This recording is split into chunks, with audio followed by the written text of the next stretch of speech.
Hey, Damashe. What's up, Mike? Not much. What are you on today? Oh man, so listen, I gotta start by telling people I lied. I lied. I didn't Oh, lie intentionally, but I did. I misled. I won't say I lied. I misled people. hey, I'll just say your mic sounds a hell of a lot better. I mean, not that those ones sounded bad last time, They sounded but awful, awful, awful. I am gonna do some tests out in the field with them. I haven't gotten to it yet, but I will do that. Mostly because when I leave, sometimes where I could have used them, I kind of forget them sitting on the desk. But I will take them out. Probably not tomorrow. Well, maybe tomorrow. Yeah, I'm doing some stuff. Anyway, yeah, of course this mic sounds better. I want to know if you can guess which mic I'm on or what I'm using today.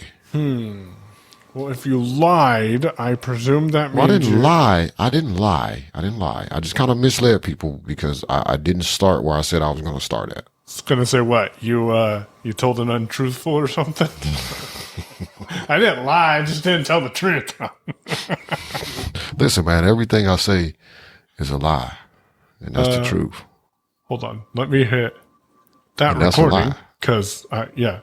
because I forgot to start my backup recording. I had Zoom recording, and that would have been bad if I wasn't Zoom recording. But I'm guessing you are on a Are you on the ATR 2005? Yep, Oh, USB.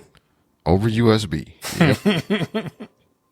Still sounds pretty darn good for a what, $60 mic. Yeah, I don't know, man. When I first looked at this mic, it was $80, and I think when I bought it, it might have been on sale for like 60-ish, like $60 or something. Which is weird because at the time they were still selling the ATR 2100, which was generally found around $49. So I don't know what the deal was with that. I don't think they make this one anymore. Just like the 2100 is gone. The ATR, is it ATR or is it just ATR? Yeah, Well, anyway, it's the 2100. ATR. Okay. 2100X is the one that I recommended people get.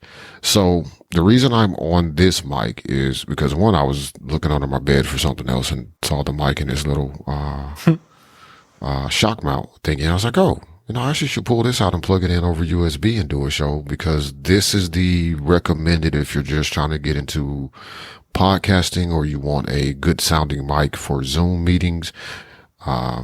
This is a decent mic. Well, not this specific one, but the 2100X, which I still have in a box. I don't want to open the box because, that seems wasteful. Like it's never been opened. So, might be on sale one day or something. I don't know. Although legitimately for people, we have been fortunate in the people that we are brought on the show have their own mic setups because they generally are doing podcasting themselves, or in the case of Amanda, doing a lot of video content. So they want to sound good. But I've been kind of holding on to that 2100X, and I think I actually bought it with that in mind of, hey, here's a mic that we could send a person if we needed them to have a good mic so they weren't using some weird Bluetooth headset or something to get on the show. Now, mind you, we have to know you in order for this to happen. We have to trust you in order for this to happen. And we have to really want you on the show because I'm going to ship you my mic in hopes that you're going to ship it back to me. We're not a big operation over here where we just send out gear to people and just, oh, you can hold on to it. It's okay. Like, no, I would expect it back. So, or if Michael found himself in a situation where he needed an additional mic and didn't have it and I had time enough to ship it to him. That is the other reason that mic is still sitting around and has not been listed anywhere because I bought it on it's like $29 or something that day, that week. You remember that sale? I do. Yep. It was right before they stopped selling them. And he was like, oh, I'm not going to buy one. I was like, man, I'm going to buy one. But this is me on a dynamic mic connected over USB. Now, the nice thing about the Audio-Technicas, if you can get the 2100X or the Q2U from Samson, S-O-N, because it's Sam's son who made this, I think. Those are both USB as well as being XLR. So if you're starting out, spend a little bit of money, get a very decent sounding mic to do your show. or whatever it is, the purpose that you're buying it for. Now, this is a desktop mic. I would not recommend either one of the mics I've just mentioned for a run and gun situation. Like, oh, it is USB-C. You can plug it into your phone. But I would not recommend you running around a convention with this mic plugged into your phone as your source of audio. That is, I don't know. It could be better than just trying to use your phone's microphone in a crowded convention hall. Although the phone's microphone's pretty darn good nowadays. Yeah, it is. And there's that whole noise canceling thing that they got built in. So I don't know, like that might be worth some testing actually, but generally I would not recommend this mic for that. I would recommend it for I'm sitting down. It's a good travel mic. Throw your laptop on the table or your iPhone or iPad or Android phone, plug in the cable, and you got yourself a mic and you got a show. I think I did a show from Gentry on my phone over no, it wouldn't have been Zoom. No, it would have been. Remember if I didn't. I don't even remember that. I don't know, man. We tried a lot of different things actually during that time. I think we were doing sound source. Zoom. We might have actually been doing Zoom at that time, though. I don't remember. Possibly. Who knows? Who could know unless you went back through the episodes and need to, parse the transcripts or something. But nobody has time for that. Anyhow, it's a pretty decent mic. I like it. I think it's a good travel mic. I think it's a good starter mic. Is much better, or this lineup of mics that I've mentioned, because I honestly don't know what's still available. I know the AT2005 is no longer available. Like, they stopped making that a while back. I like this one, and this is for people who have this mic. So if you have the Beta 87A or you've seen the Beta 87A, one thing that I thought was really nice about that mic is that it has a flat end instead of that kind of ice cream cone shape. So the AT2005 has that similar kind of end. Now the rest of its body looks like the other ATRs, but the end of it looks like the Beta 87A. And I like that style, which is why I bought this mic. Also, I killed a 2100. I can't remember what happened to it, but something happened to it and it stopped working. And I don't actually know what happened to the microphone now, to be honest with you. I have no idea where it got to. I do remember sending a mic to Audio-Technica at some point and they fixed it. I remember that. Yep. But I think it might have been this one. I don't actually know. I can't remember. It's been years ago. It was a long time ago. It was almost 10 years ago, seriously. Wow. We've been podcasting for almost 10 years. Didn't we start the DM series in 2017? No, we started the DM series like 2015-ish. Yeah. It was short. Blab around that time. Yeah, I remember Blab. Shout out to the new listener. Oh, Meerkat. Yeah, we've had that reflection a couple of times on the show. Shout out to new listeners. I just got off the phone with someone, and if he's listening, he knows who he is, because I said, hey, man, I got to go because I got to go record my podcast. And he's like, or I said, do you listen to a lot of podcasts? He's like, yeah, I'm listening to a lot of podcasts. I'm like, technically working. And he's like, yep, I'm technically working. I'm like, no, that's the name of my show. You need to go subscribe to it in your favorite podcast app. He went and searched for it when we got off the phone. He's like, you guys made that really easy to find. Thank you. So I think we have a new listener.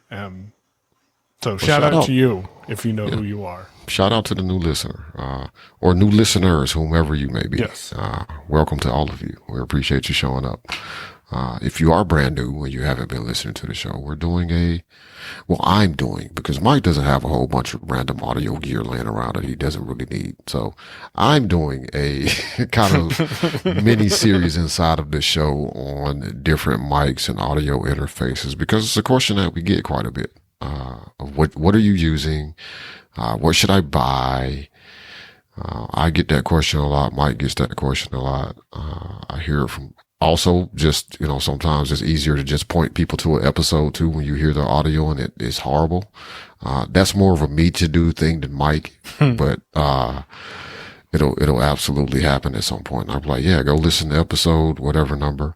I'll have a shortcut or something set up for it by then. By the time we publish all of these, I will have a shortcut set up, because that's what I've been doing, is making a bunch of shortcuts. On the phone, iPad, Mac? On the phone. Okay. On the phone. I mean, some of them can run on the Mac. Well, you could build shortcuts on the Mac, and that might be a better experience. Are you using a keyboard to interact with shortcuts, or are you just doing it from the touchscreen? Kind of a mixture of both, depending on what I'm doing. Okay. What type of shortcuts do you have? Well, so I created a shortcut that I can't at the moment run on the Mac because I need to go, and I think it is available. Data Jar is an app that I'm going back to. You remember Data Jar? Claude suggested that I use Data Jar for a potential project I was going to work on. Yeah, man, because it securely stores things like API keys and whatnot, so they're not just sitting in the text of your shortcut. Although I feel like at this point, 1Password, especially since they're wanting to increase their price, you should kind of offer a way to do that. But that's a story. $12 a year. Yeah. Doesn't sound like a lot, but it's a lot. That number is just big. I mean, that's an extra, it's extra $12 a year. I was about to say it's not $12 a month. Oh man. I would have rage quit then. I would, no questions asked. I would have been like, I might have rage quit. I might have rage quit then. I didn't even get the email, cause they're only raising the prices on individual and family accounts. Okay. Which, I mean, that's not to say that they're not going to send that email out to business customers at some point at the same time. So, I fully expect it to happen at some point in the future. If it wasn't for cross-platformness, I'd be, or lack of cross-platformness, I'd be happy with Apple's passwords, but it's not on Android. Man, so I tried Apple's passwords. I was going to move the family over to Apple's passwords. I found this really cool app, or heard about this cool app that I installed called, it was called Access when I first downloaded it. And they've since changed the name to Uplock, which is not, don't know what that was about. But anyway, that app was kind of a supplement to Apple's passwords because it had support for storing your credit cards and all those other things that you can store in 1Password that aren't passwords. It had support for all of those. I was like, okay, this would be a nice pair for the family. And then I get into trying to share. And Apple doesn't really have a very robust permission structure. So I found myself, and there was some, and I wish I would have written it down. I had it on my mind, and I did not write it down. I just kind of rage quit the whole situation and just went back to 1Password. And sent the kids invites to 1Password families because I was like, man, I can't deal with it. But it was something else weird with passwords. I'm like, nope, this just ain't gonna work. Is that why you deleted all the shared passkeys we had? Did I? Yeah. I got notifications over, I'd say, the last 2 weeks. This passkey was deleted from your shared vault. This password was, I'm like, oh, Damashe must be switching somewhere. Wait, and Apple passwords? Yeah. Yeah, because we had some shared content in Apple passwords. I didn't know you were actually using it. I wasn't. Like, I wasn't using them in there, but I get notifications because you deleted them out of the shared vault. Oh, said, yeah. You can recover this in the next 30 days, or for the next 30 days. I'm like, okay. I think I'm good. Appreciate it. I think for a certain type of user, I don't mean that negatively. I'm just saying, like, for a certain type of user, I think Apple's passwords is great. I am glad that it exists as a feature of the operating system. First, I think we've discussed this before, so we'll be brief as we can. I really can't hear myself very well in these headphones. It's kind of annoying me. Monitoring is important. Who was it? I think it was Steven that said, I've been in radio so long that if I have headphones and I can't hear myself talking, it just feels wrong. I'm like, yeah. That's how this feels. That's how this feels. Because I really don't hear myself all that well, and it's kind of driving me slightly nuts. Isn't there a volume on the bottom of that mic? Yeah, but I'm about to mess with it, so it's going to be mic noise for a second, because I'm going to see if it does anything. Say something, Mike.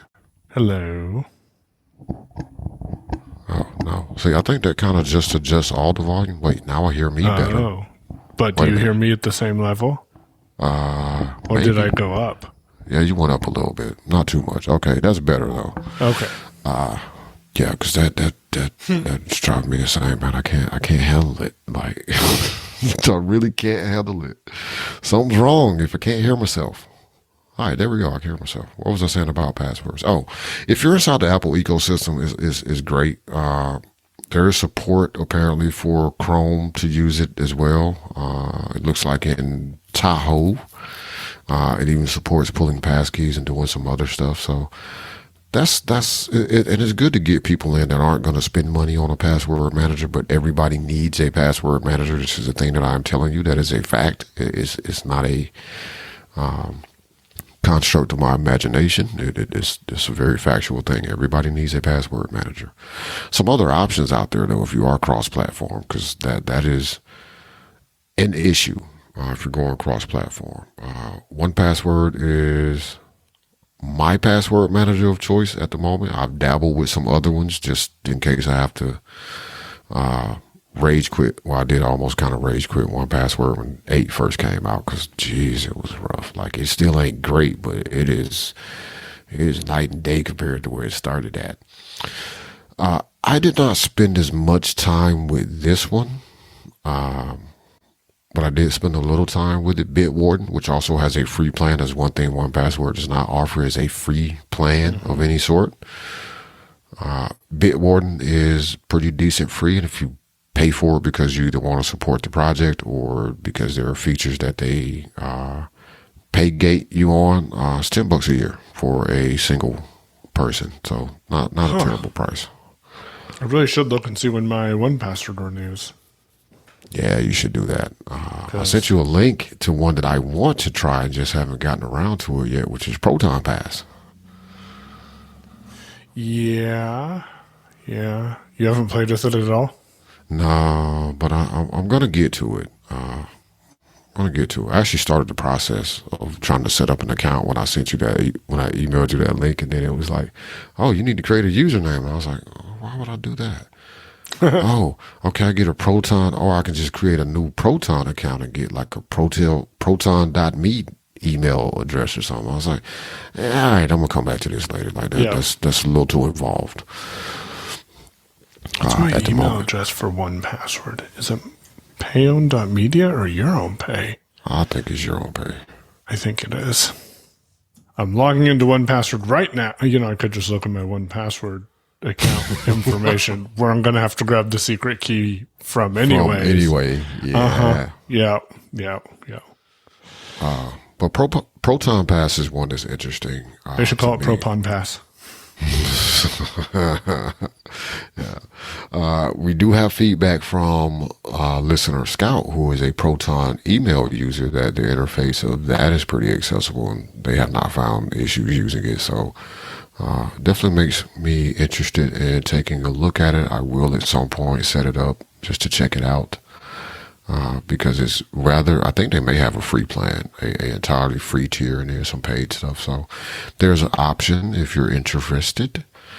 KeePass is a thing that Mike was using at some point for some reason, some months ago.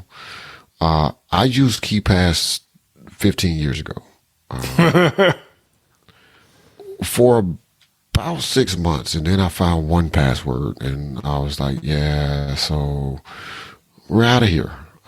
This was back in the good old days of 1Password, where you control where your vault synced at, so you could put it in Dropbox or Google Drive or any number of places. And then I remember when they announced it. Well, they didn't announce it. I announced the 1Password iCloud syncing feature. Like, hey, can you take that tweet down? I was like, oh, my bad. I forgot I was on the beta. I thought it was out. I did forget I was on the beta because this was old 1Password. This is 1Password 7 before they decided they wanted, or it might have been 5 or something, but it was before they went to Electron for sure. Now, granted, the Windows app back then was not nearly as usable, I feel like, as it is nowadays. But KeePass is a thing. I feel like that's a little more nerdy and involved. I feel like now somebody write in and let us know, because I don't know. One, because I do have an Android phone over here, but it's running Graphene OS. So, but I don't think Google, I know Google does passwords in Chrome, and I think on Android those also become available, but your password manager is in Chrome basically, and like you can use that as your password manager on Android. I kind of feel like that's how that works. Yeah, Which I is don't know. I weird. haven't paid that much attention to it. Although I guess Google just embraced the full thing that everybody else is doing. It's like, oh, well, they got these Electron apps. I mean, we're just going to put it in the browser. Like, so screw this wrapper. Just put it in the browser and then select that as your password manager. I'm pretty certain that on Android, when you go to set up or select which thing you want to be your password manager once you install 1Password, that Chrome, there is an option. So I think if you're a Chrome user, like primarily, mostly 98% of your usage is Chrome, that is an option on Android. I don't actually know if that shows up as an option if you install Chrome on iOS, because I've never done such a thing. It seems maddening to install Chrome on iOS. Oh, Mike's plan just renewed last week. No. Oh. But I am going to see if I can renew to give me one more year now so I don't have to pay the updated price. I don't think it works that way, but my plan renews August 27th. You might be able to, you may be able to upgrade. I mean, not upgrade, but go ahead and pay now. That seems, some people will let you do such things and some don't. And I don't remember if 1Password is one of those. Nope. I am already switched over to the new pricing. Well, that's, My last invoice in August of last year, I'm going to just say these numbers, even though we kind of talked about it, it just sounds so rough, was $35.88. My next invoice is going to be $47.88. Man, that is tough. I mean, on the one hand, I could switch to family for $71.88. yeah, but then you'd be paying for families and you'd be the only one using it. Yep. Mm-hmm. Or I could switch to Teams for $239.40 a year. Oh man, that went up $20. Did it? I want to say it was $219 or something for the year. I could have that wrong though. I could. But $239 means for 10 users, you're paying $23.90 a year. So if you had a group of people to go in on that, that would make more sense. But it would. Yeah, I'm not doing it. I'm not. I'll figure out my password saga soon. I'm in the position where anyone who's used a password manager and the built-in operating system's password manager is familiar with this position, I think. That is, some passwords are in passwords, some passwords are in 1Password, some passwords are in Edge on your work computer. And I'm like, I just got to, you know what I really should do? You really should get your passwords out of Edge on the work computer. Like that's what you really should do. Yeah, well, my big thing that I was going to say is I should just use the work 1Password. I mean, that's the thing you could do. Yeah. Because you can always export your data out of it. Yeah. I mean, that is certainly an option. If I offered 1Password, because here's the thing, right?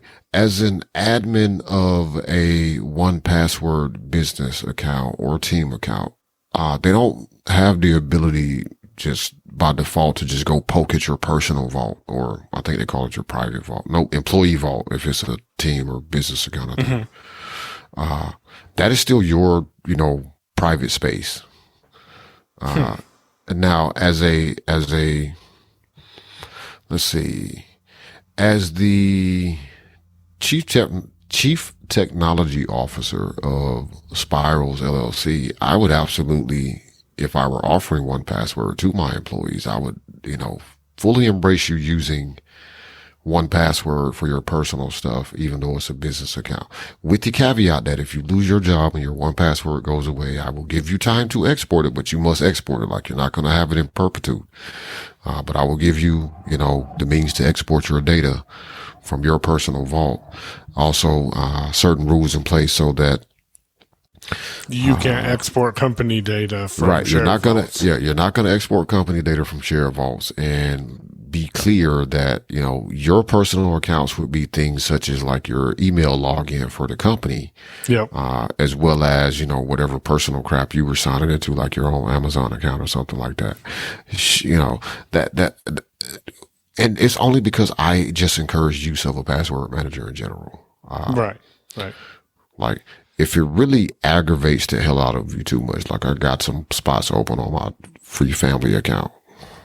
I mean, I'm not hugely. We spent 10 minutes talking about this, and I almost guarantee in August I'm going to either forget about it or just be like, I'm going to pay this and pay it. So I do have.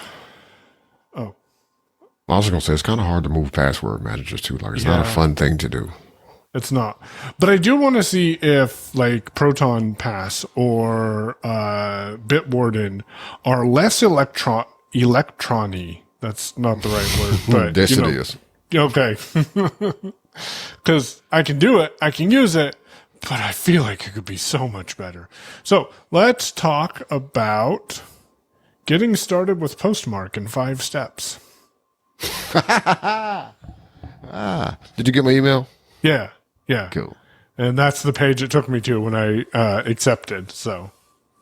Oh, no, I sent you a whole separate email, like a test email from my account, because I was like, I got to email somebody besides myself. No. Oh, that's not good. That's not good. Where did you send it to? My Payo Media? Yeah. Yeah, no. The only one I got was, you've been invited to Postmark at 6:45 p.m. your time. Okay, this would have been after that, and the subject line is AIAIAIO. Nope. Check your spam folder. I will here in a second. Because, yeah. But Postmark. Why are we getting so many emails to the feedback email? Oh. Oh, man, I need to check that account, too, because I just noticed, like, there's new stuff. I mean, thank you all for us getting so many emails to the feedback email. I think most of them are Pinecast, just saying. Let me go look at those, actually, because I am not. I did get your AIAIO email to my spam. Oh, that's not, we don't want to go to spam. I know. Why did you go to spam, though? Oh, there's Freedom Scientific training on... It could be the subject line. Possibly. Possibly. Possibly. Yeah, I could totally see that being the Wait, reason. is Postmark all of Cloud Run now? Or just a specific account? No, just that account. Oh, okay. That's kind of cool you can do that with Cloud Run. Set up different SMTP servers based on accounts. Yeah, it is flexible, right? Like that makes it possible. Now we're going to get off of Postmark for a second. What happened? Nothing. I thought Shazad's email was new, and I was going to say, oh, we got to hear from Shazad, but then I saw it's from day before New Year's Eve. Oh, man, yeah. Oh, crap. Because it is right there at the top, though. Yeah. Because you must have deleted some emails, because there were 8 in there. Did you delete emails? I may have. Okay. I did not see this email about the Freedom Scientific training on Claude AI. I'm just going to say this right now. We're going to need people to kind of lay off of Claude. Like, I mean, listen, Claude AI is my AI. I don't think I want anybody else using it. Go away. Yeah, because y'all came to ChatGPT, and look at what happened to it. Yeah. Well, no, it's not even y'all came to chat, because I never was. So I am way more in love with, I mean, I'm not Leo in love with Claude, but I am way more in love with Claude than I ever was with GPT. Me and Claude were crafting some Google script today. Oh man, I was doing the same thing. That is funny. That I was doing the exact same things. I was like, did you know you can build Google Forms with Google script? I did not, but Claude taught me it. I'm like, hey, I need to take this Word document, make a Google form out of it. It's like, oh, here's a Google script. If you go to scripts.google.com, and I'm like, whoa, that's cool. yeah, man, I am loving Claude. Like I use Claude in ways, like I use GPT. Don't get me wrong. Like I'm not trying to act like I wasn't using GPT on a regular basis, but I never I was more quick to go jump and try something else. I still haven't looked at Gemini 3.1. I mean, it's sitting right there for me to try it. And like, I still have not looked at it at all because it's just been like, Claude is really doing, and it's not perfect. I don't want anybody to get the wrong idea. Like, Claude is absolutely not perfect. I called it out today, as a matter of fact, because I was looking to write a Python script.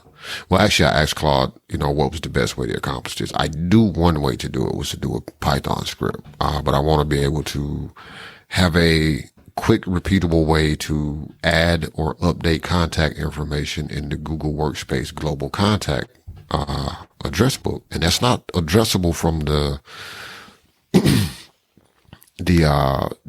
console or within your account unless you use a third party app. Otherwise, you got to write some sort of script or something.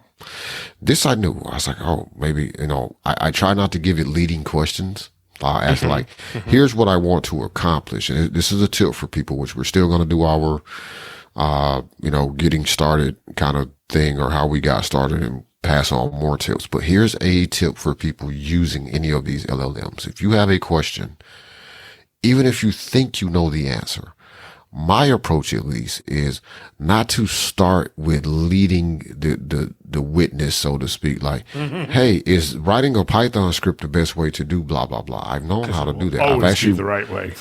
I've actually written that script before, in the past, to update the global address book, but this was a long time ago, and it also was in my Workspace account. But the way I phrased the question is, here's what I want to accomplish. What are my options for doing this, right? So make it go give me some options and let me see which one makes sense. Now, one of the options it gave me, I was like, are you sure? Because I don't think that works. Unless there's something new, my understanding of the console directory is that is how y'all can add users to the account. But it doesn't let me add things to the global address book that's available for anybody that is a user on the Workspace account.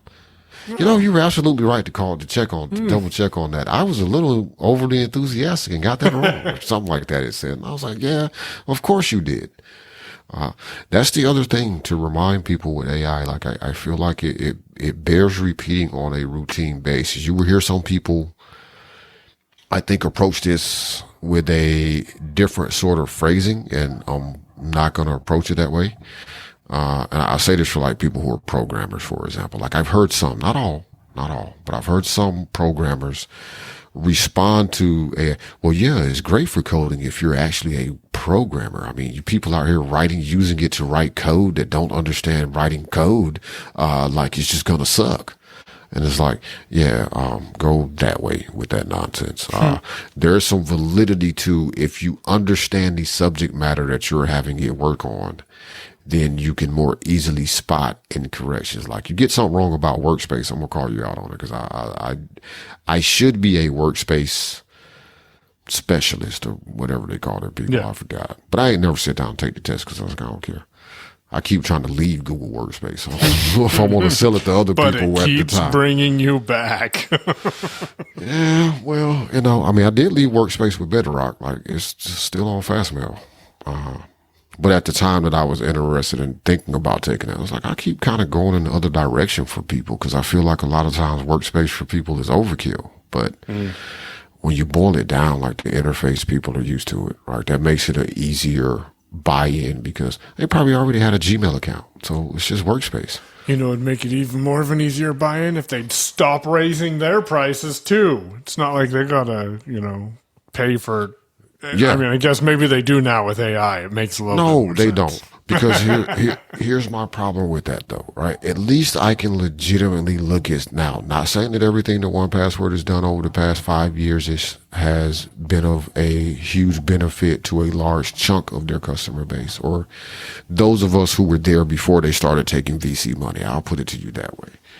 I think that really aligns better with my thoughts on the 1Password situation. A lot of what they have built and what they're continuing to build, while it is value add, it's not necessarily value add for you or me or several other people. It's value add for the corporate customers that they are pursuing now, because we're not their customer anymore. We used to be the 1Password customers. It was all about us. It ain't about us no more. They started taking that VC money. It's like, we gotta We got to run it up. And then LastPass, steps on a rake. We'll say it that way. And that lost them a ton of corporate customers. So now people were out looking around. It's like one pastor was like, we got to fill that gap while we got an opportunity to take market share, because a lot of people moved off of LastPass, and Bitwarden got some customers, but I think 1Password really got a lot more corporate customers at that point.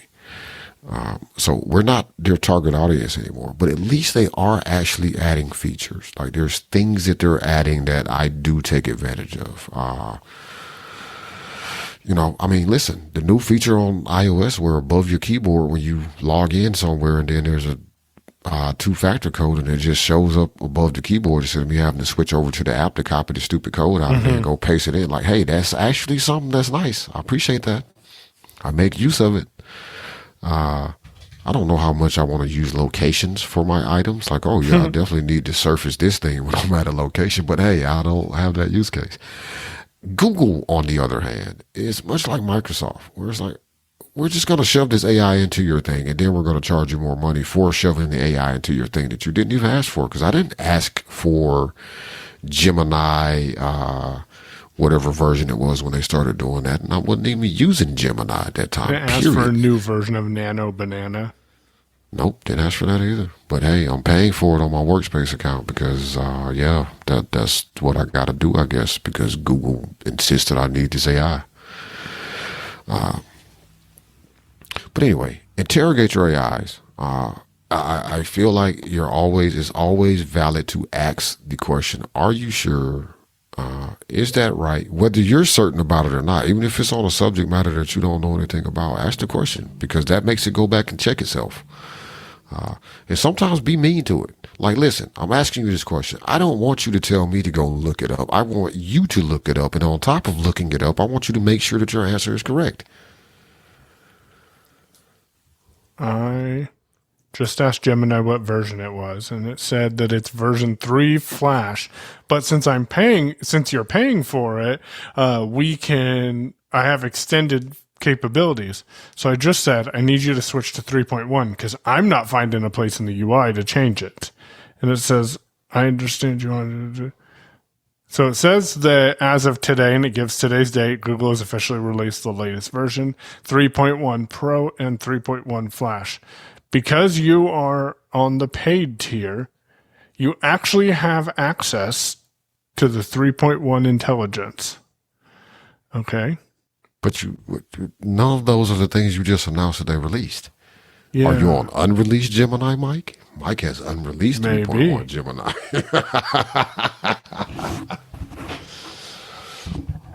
Okay, so if I switch to Pro, so if I switch to Deep Thinking, or Pro, this will switch it to 3.1. See, here's the problem with AI, is I don't know if I can believe anything this says to me.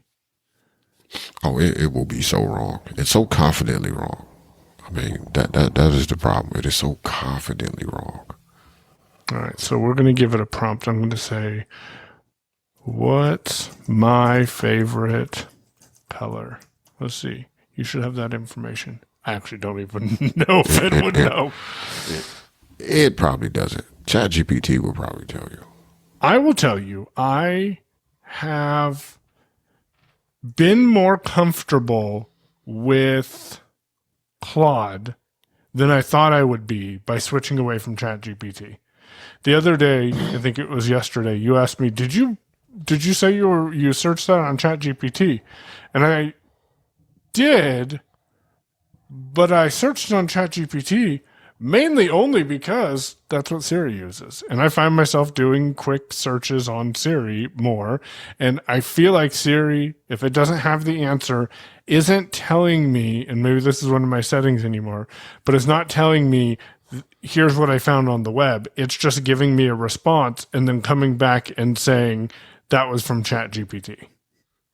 Please check answers for mistakes or something like that. Yeah. Now, if you set it not to, and you probably did this because I did this, because we were paying ChatGPT customers, you signed in, you turn off the, do you want me to confirm when you send stuff to ChatGPT first? Yeah. So I'll turn that off. And I found myself doing that, not a lot, but a lot more than I would have expected. Like I'll just ask around.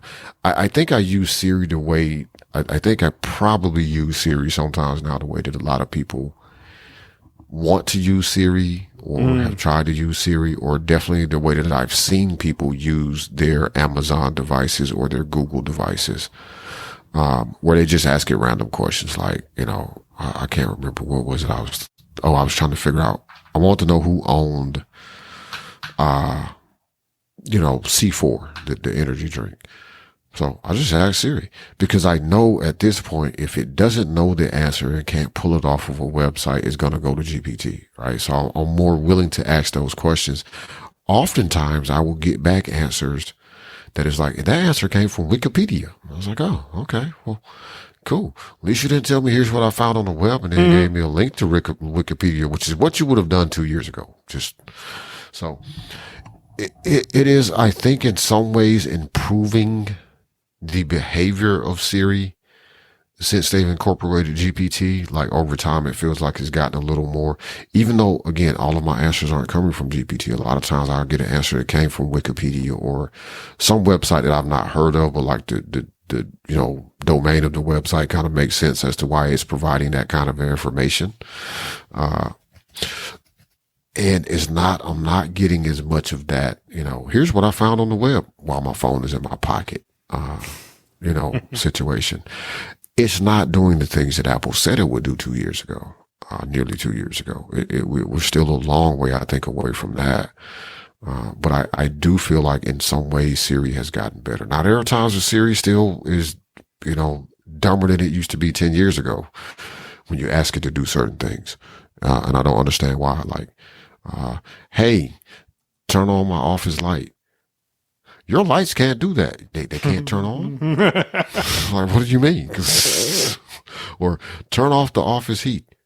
The office heat, they can't do that. Or I didn't find whatever it said. Like, I didn't find this. And it's like, but you, okay, never mind. I'll just go in the home app and turn it off. All right. Screw you. Just do it myself. Or in the case of the heater, I'll just reach over and push the button on the smart switch so it turns it off. All right, cool. Done. Don't know what you're doing there. But that seems to be more around home stuff. Like when I really get those kind of lapses, it is generally something related to either the home app or something on the phone. For example, I told it yesterday to call Nancy. Now Nancy's in my contacts. She may be the only Nancy in my contacts, but I know I have that Nancy that I want to call in my contacts.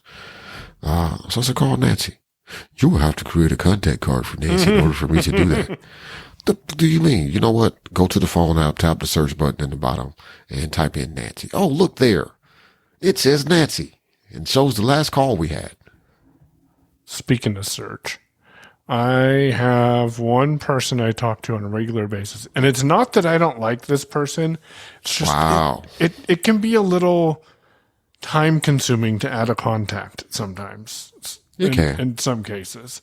So I know that this person has an area code, and she's the only person that calls me from that area code. So I just go to recents and I hit search and I type in the area code. I'm like, oh, there's your number. And I hit call. It's just so convenient. I don't remember her number. Like, I know her number if I hear it, but I couldn't rattle it off. So it's not that hard to add a contact now. I know. I could just use Card Hop. I mean, no, just do it in the phone app. Oh, yeah.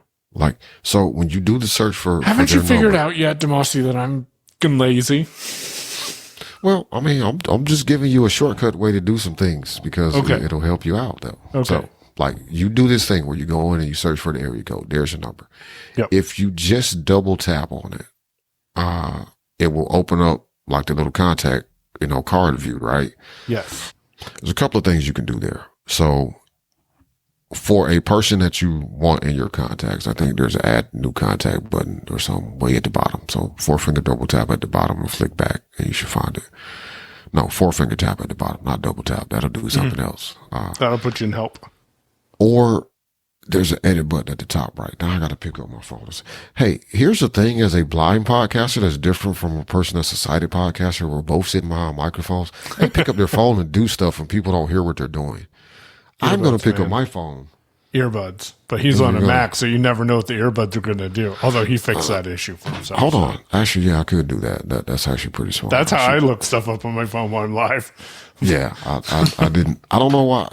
You know what? Because I've tried to develop the habit of taking my AirPod out of my ear, because I can't tell you how many times I've done an entire show with you and had an AirPod in my ear and didn't even think about it until I was done. And I'm like, oh, let me get my AirPod. Oh, shit, it's still in my ear. The whole time.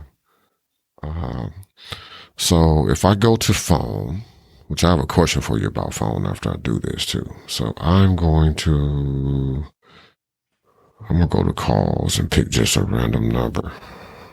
Oh, wait, I don't have any random numbers in my contacts because they all go to unknown. Just to point out, if anybody listens to the show, I mean, I guess you could have emailed the show at this point if you really were trying to get a hold of me. But if you call me and you don't get an answer or you go straight to voicemail, it's probably because you're not in my contacts. My phone's dead. Wow. So that's completely unexpected. Hold on. What? That my phone's dead? So, no. I mean, yeah, that's also weird. It is. Because I don't understand how people's phones just die. Because I don't pay attention. or I'll get the notice that it's got 20% and then I'm like, oh, I'll go deal with that later. And then I get the notice about 10% and then I'm like, oh, I'll deal with that later. And then, yeah. I also don't charge my phone every day. Oh, yeah, because you got this new fancy phone. You don't have to. I get about a day and a half out of it. Okay, Apple, what the hell is your problem? So I'm trying to do this.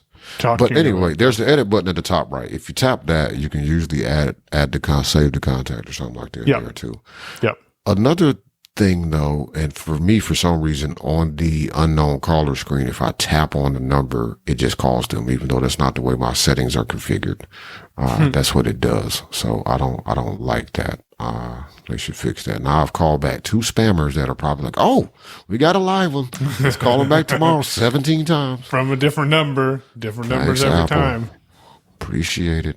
But there's also a feature on a contact card if you get it to come up. I don't know if this is actually in the classic view. Is it called nicknames? I don't actually know. No, not the nicknames. It's like you can put a name on the contact, but it's not on the number, but it's not actually saved to your contacts. Hey, Apple. Your internal clock knows that my alarm went off an hour and 10 minutes ago, but my phone died. So why did you still set that off? And now I'm getting static. And oh, lovely, lovely. The notifications you get when your phone comes back on. So Postmates, no, wrong app. Whoa. Yeah, you heard that. So Postmark, I think is what it's called. Okay, now I can do it since I called that stupid number. Oh, wait. Oh, that's awesome. The phone app just crashed. Are you on the beta? Yes. Okay. Yeah. I can't even open Card Hop. You mentioned Card Hop earlier. It won't even launch. It won't launch on my phone either. Okay, so it's definitely a beta thing issue. Yeah. Anyway, there's a name field that you can tap on or just put in a name. Like I will use that for, say, like I get a call from a place that I may call back, like the store next door to me, for example, because some of the people that work over there will call me to see if I have changed, because they've got a bunch of, usually around the first of the month. So next week, we're getting calls because people, cash their checks. I don't know why people do this. They cash your checks, I guess, and they want to walk around with big bills in their pocket. You got a whole bunch of hundreds, so you go to the store and you buy something and you give them $100 bill. And eventually they got more big bills than little bills, so they'll call me and see if I have change. Which sometimes I do, sometimes I don't. But I don't have that number saved in a contact because I'm probably not ever going to actually call that store, but it's helpful to just attach a name to the contact, because then when I get a call from them, I know that one, my phone will ring. Two, I'll know who's calling. And then if I'm not even home, I just don't answer the phone, because it's like, even if I got change, can't help you. Mike just got a notification. I did, from Ben. But I got that notification 90 minutes ago. Not quite that long, but... So, what are your thoughts on the phone app's new layout, or are you still using the new layout? I think I have switched to the classic layout. I have, I think. Hold on. Yeah, because I have a recents tab and you have calls tab, right? Yeah. Yeah. So I switched back to the old layout.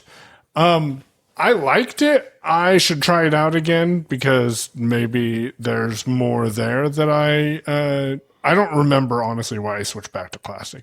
But when I was using it in the beginning, I did like the fact that my voicemails were right there in the same screen, and I didn't have to switch to a different screen. And I found that I thought, well, and maybe this is a placebo, but I felt like Apple was doing transcripts of the voicemail before you having to tap on the voicemail to play it to get the transcript, which always drove me crazy about visual voicemail. I don't want to hear a voicemail. I just want to read the damn thing. Yeah, pretty much. Yeah. I remember when 26 released, cause over the summer, I tried out I started with the new mode. I switched back to classic cause it was horrible. Mm-hmm. And then at some point during 26's actual public release, I switched back to the unified view to take another look at it. I was like, yeah, there's some things I would tweak, but overall I kind of like it. It was very buggy at one point in time though, and right now I just discovered a bug, which I should send an email to accessibility@apple.com. Wait, I'm on the beta. They're not going to care. They're going to tell me I'm on the beta, so they can't help me, because I'm on beta, and pre-release software is subject now to you bugs could submit feedback. I could do that. Where's the feedback app? Did I delete it? I don't know. Yeah, I will do. Although I don't think this is actually a beta issue, but I will submit it to feedback. Let me add it to to-do-list because I'll forget. I've noticed that if I don't put something, and I don't always put a date on when something is due, but I've started to better develop that muscle of going in and looking at to-do-list multiple times a day. And just starting from the bottom of my inbox and going backwards. That way I get newer stuff. Part of this is because I follow Mike's advice and I moved something off of my dock and stuck to-do-list there. And now 2 side effects of that. 1, I check to-do-list more. 2, I end up opening messages a ton of times during the day that I don't intend on opening messages because I put it in the place where Safari used to be. So I'm just constantly tapping on like, crap, no, I wanted to go to Safari. Go search for Safari because, it's not on my home screen. Ain't in my dock anymore. Every time I open messages by mistake, I'm like, God damn it, Mike. I'm sorry. I was reading help documentation. But looping back around the Postmark. Because we were there when you said documentation, it made me think about it. So for people listening, me and Mike have talked about SES before, which is a transactional email service from Amazon. It's one of the 167 current features that they offer in AWS. And no, I'm not exaggerating. I mean, I may be off by a couple of numbers, but no, I'm not exaggerating. Yeah. They declined me. Yeah, they seem to have been getting a little more strict on people with that. I actually got declined for the first time when I was trying to set up SES a few months back. And I was like, what? Like, you declined me? Like, I basically wrote the same thing I always write. Like, what are you doing? I don't know. But anyway, I mean, maybe they thought it was written by AI. I don't know. I mean, maybe. But was it? No, I literally write the same thing every time. It's the same thing I wrote to Postmark. Mm-hmm. But Postmark is a transactional email service as well. It's, I actually think they may be built on top of AWS, but I don't know that for a fact. I just kind of get that sense, but they're probably built on top of one of the bigger companies. But anyhow, they are an interesting service. I'm already set up with them. I invited Mike, which is why Mike was like, get started with Postmark in how many steps? 5 easy steps. Postmark's interface is pretty accessible. Like, I haven't really encountered anything where like I can't do something in here. So that is a definite plus. I also don't feel like I'm lost. Like, they explain some concepts to you when you get started. So, if you're starting, I called Mike and I was like, all right, I said, look, give me a second to wrap my head around and I'll call you and tell you some stuff and then I'll send you an invite. And the first thing that I got was servers. Well, servers in my mind mean one thing, and one thing only.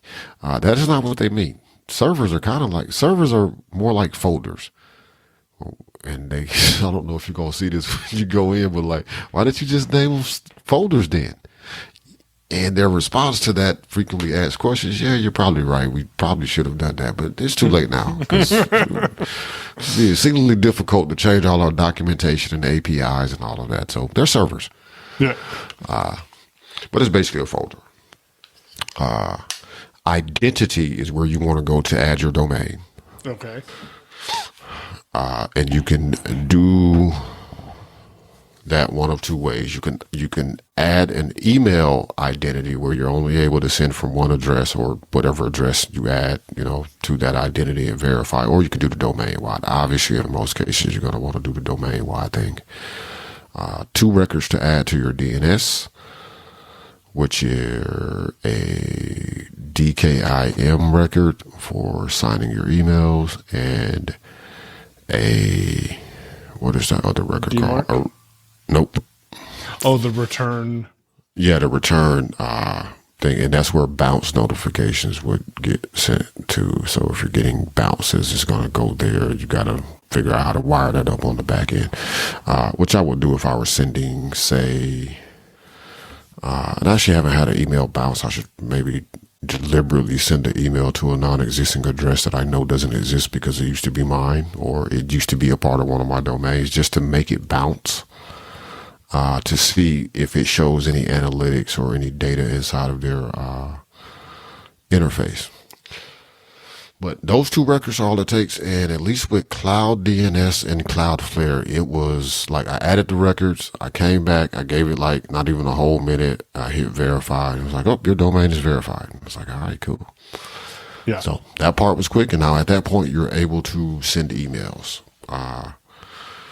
Just to break this down for people listening real quick before I continue on down this path, for people who may need this. If you need this, you kind of already know what it is. But for people who don't need this, who are like, I was going to use an example of a person, but I'm not going to do that because I don't feel that we're that cool for me to just use their name in that particular situation.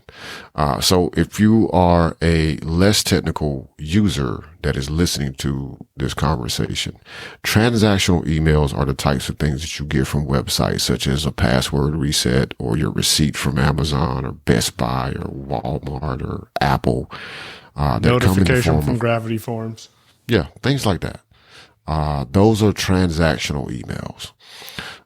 Email marketing or bulk sent email is newsletters that you get, whether it's things you signed up for intentionally, like the AT Guys newsletter, or things that you got signed up for randomly because you tried to win a contest on somebody's website that they were doing a drawing for, and the next thing you know, you're getting 50 emails from companies you never heard of. Or you signed up for a webinar and they sold your email, which is not a thing we would happens. do. I mean, that never happens if me and you are in charge of the situation. I ain't speaking about the rest of the world, man. Cause there are some webinar platforms out there. No, I'm not talking about Zoom. But I won't name the ones that I am talking about, that I believe that is a part of their business construct, is to sell your data, when you register for webinars on their platform. And it annoys me when I have to go do that. But those are marketing emails, would be newsletter type things or announcements from a company. Like, oh, we're releasing a new product. It's like when this company that I bought a knife from always sends me an email telling me about new sales. Like those are marketing emails. The receipt I got from the company when I bought that knife is a transactional email. Yes. So, Postmark does a thing that's interesting. And mind you, you could do this inside of SES. You could do this in several ways with different services, but Postmark is a pretty nice. One, I like their interface. Like out of all of the transactional email marketing systems that I have used, as far as like the low level like this, I'm not getting into like, MailChimp or any of the higher level things that are just meant for newsletters. But just specifically on this level of your SES type of sending or Mailgun or SendGrid type of interfaces, they have the nicest interface of all of them. Now, Amazon has come a long way from where they used to be when I first started with Amazon. I give them major props for that improvement. But just first time logging in, like essentially I had Bedrock Innovations domain verified the first day I set it up. Like, I got the domain verified. I sent them a request to get out of the sandbox. Most of these services are going to put you in a sandbox when you start, which means you can only send to verified email addresses. So for me, I could send an email to anything at bedrockinnovations.com, and that will work. If I tried to send an email to Pay On Media, though, it would not work because I'm still in the sandbox. That is to protect their sending reputation and to make sure that people just don't jump on and start instantly sending spam. So you have to apply to get out of the sandbox. I did it late one night. I think I texted Mike and was like, I applied to get out of the sandbox. And the next morning I texted Mike and was like, we're out of the sandbox. Yep. So it was super quick. They do ask you some questions. They suggest that you follow some steps, which I did just to, go through the motions, because I kind of knew how it would work anyway. I don't understand how these services work, but I did the steps that they suggested, which was basically verify domain and then try sending a couple of emails. Make the email, be better if your emails kind of reflect the type of email that you may be sending. So I did that, and then I applied to get out, and I got out. So we're out of the sandbox. We're good. They said they manually there's a person that actually reviews your deal. But anyway, so we're out of the sandbox. We can send email anywhere. Mike can go in and add the domains he needs to add. Pretty inexpensive. Like for 10,000 emails, it's roughly $20 a month. It's actually a little bit less than that. I think it might be 18 or something, but it's right around that area. Which is more than enough for the use case that I have, Mike has at the moment, I think. And if we scale up beyond that, like, somebody's obviously paying one of us to make it worth going up that scale. Yeah. The interesting thing about Postmark that I find they have, so inside of a server, which is a folder, but we're going to stick to their lingo. Inside of a server, you have a couple of different mics getting a phone call or something. Inside of that server, you have two streams. And a stream is one stream. You have two default streams automatically whenever you create a new server. One is going to be the transactional stream, and one is going to be your bulk emailing stream. Now you can add additional streams. So you can add a stream inside of a folder for testing, for example. You inside can add the server. Yeah. Inside of a server, for testing. So let's say you want to be able to test email locally without actually sending emails. You could set up a sandbox only just for testing stream inside of the server for Pay On Media.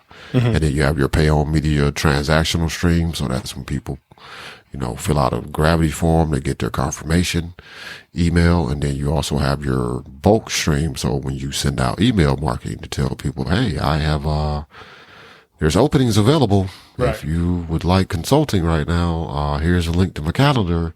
That would be marketing.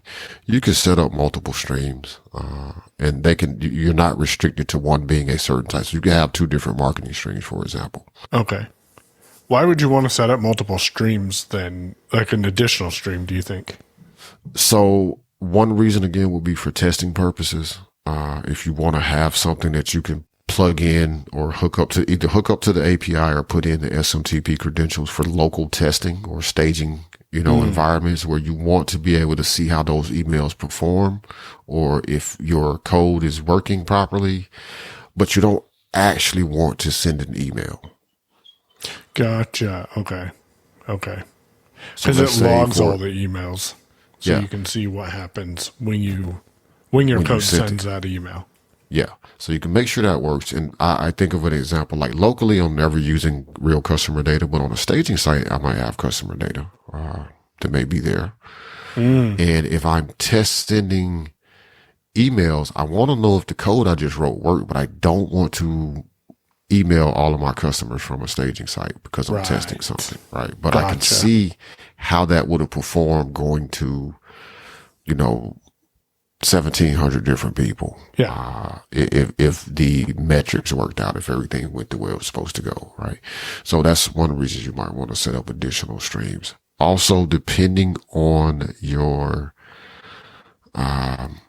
email needs, for example, you might want to set up a transactional stream just for your Gravity forms or just for your WordPress site in general to send emails, and then set up a second transactional stream so that you can connect, Arc on your computer.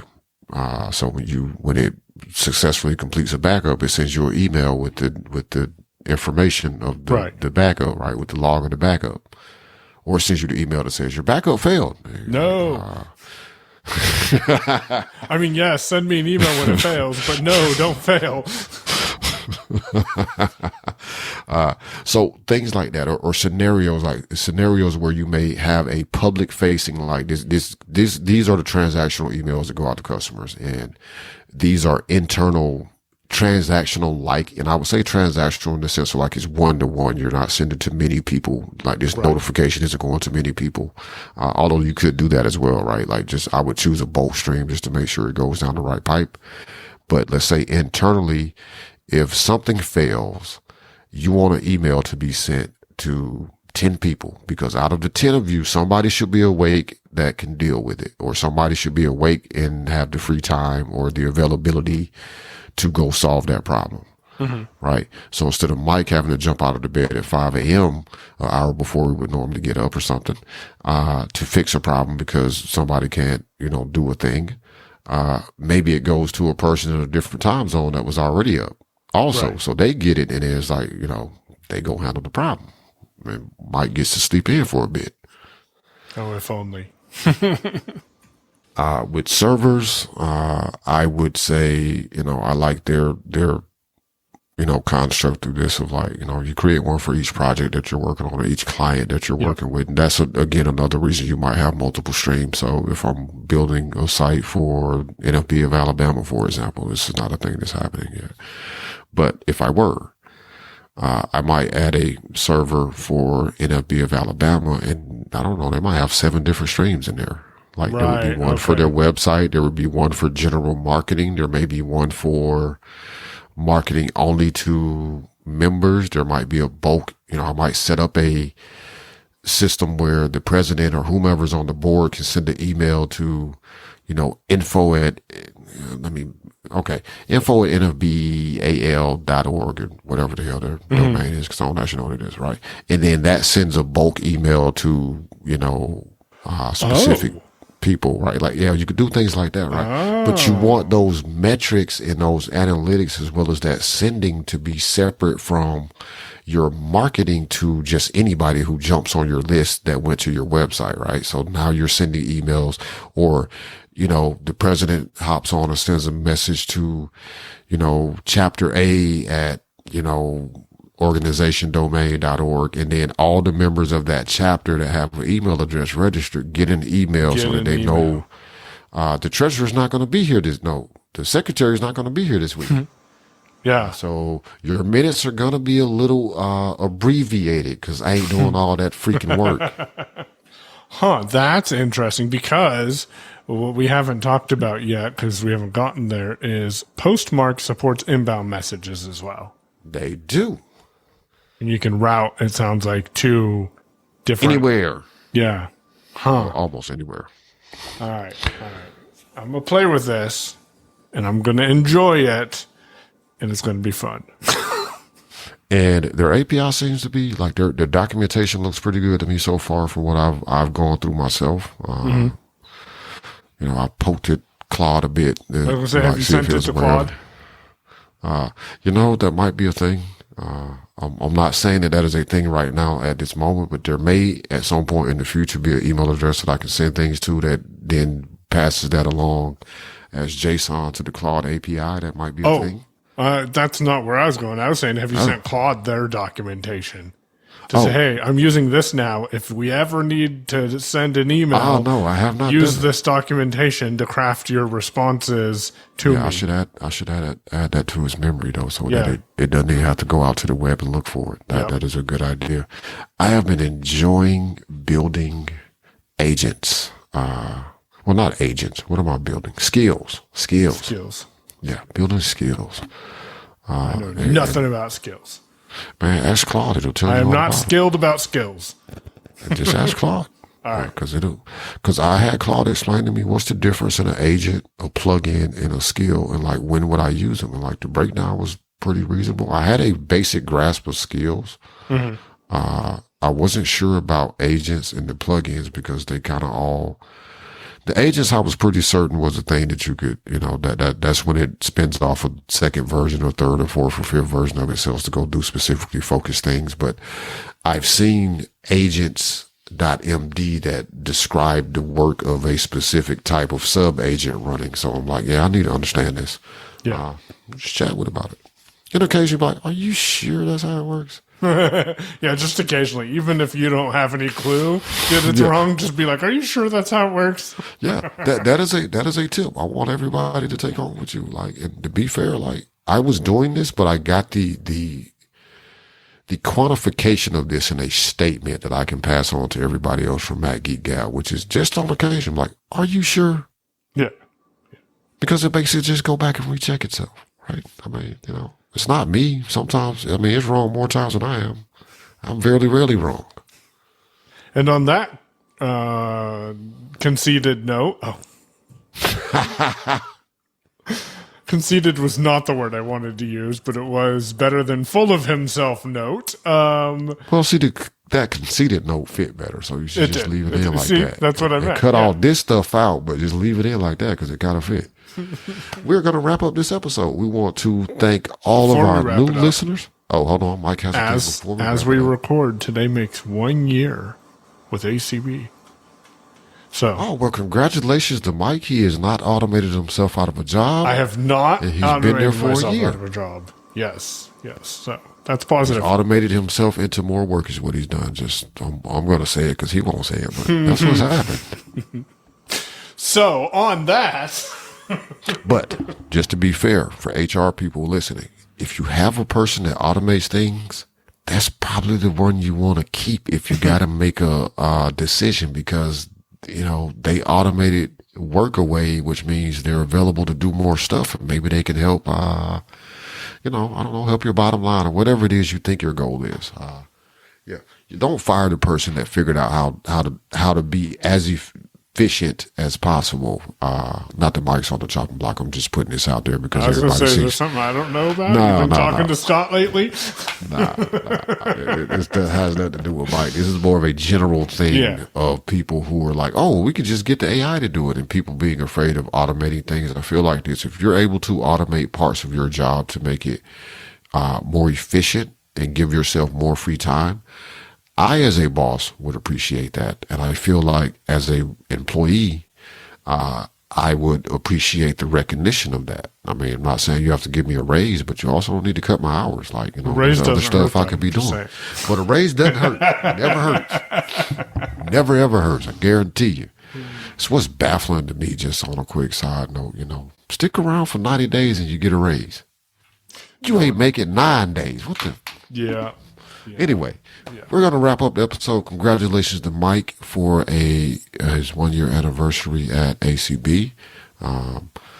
And we want to congratulate all of the new listeners who come on board for getting into a very excellent show because it is amazing. You should listen to some of the back content because I'm always shocked at how good this show is. Share it with a friend. If you're a long-time listener, we really appreciate you. Share the show with a friend. Post about it on YouTube, Mastodon, Blue Sky, wherever you hang out on the web. Don't be spammy on Reddit, though. But yeah, you can be spammy on Threads. I'm okay with that one. Yeah, look, I don't care about Threads, man. Do what you want to do. Share it on Instagram. You know, we'll do wherever you're at, or at work when you're hanging around because you automated some stuff and you got free time. You're just hanging out talking to people in the break room. Tell them about the show. We appreciate it. Thanks to all of our tip jar subscribers. We appreciate you spectacularly, whether you're a monthly subscription or a one-time tip. We appreciate all of it. Big shout out to the listener. I can't remember. I actually do remember who it was. It was Chris, who asked about a one-time tip and then proceeded to do a one-time tip. And since then, we've also gotten another one-time tip since we told people you can leave one-time tips. Yep. So shout out to Chris for being the pioneer on that. He's kind of like subscriber number one, but not quite. Like, you pioneered into a new space. Subscriber number one jumped on board first. So that's why they are subscriber number one. But Chris is like the one-time tip jar pioneer. Like, so we appreciate you, man, because we never thought about even explaining that to people. Right. Otherwise, you can follow us on social media. I'll be back with a different setup next week. He is Payon, Payown, at dragonscave.space. I am Damashe, Damashe, at technically.social. Follow the bot, TW at technically.social, and on Mastodon, and apparently Mastodon only. Well, I don't know if you're on some different federated thing that's in the Fediverse like Mastodon, give it a try. I just know it doesn't work across threads. Yep. But if you're on some of these other services, one, be definitely interested in hearing about them, but two, try the hashtag technically working to see if it shows up to us. And I got to turn on my Mona notifications again because I don't get notifications anymore. So got to fix that. We appreciate it if you capitalize the T and the W. Thanks to everybody for listening. This has been episode number 152. And if you've listened all the way to this point, I'm going to drop something that we didn't hint at all. And let's just say we'll be joined by a guest next week.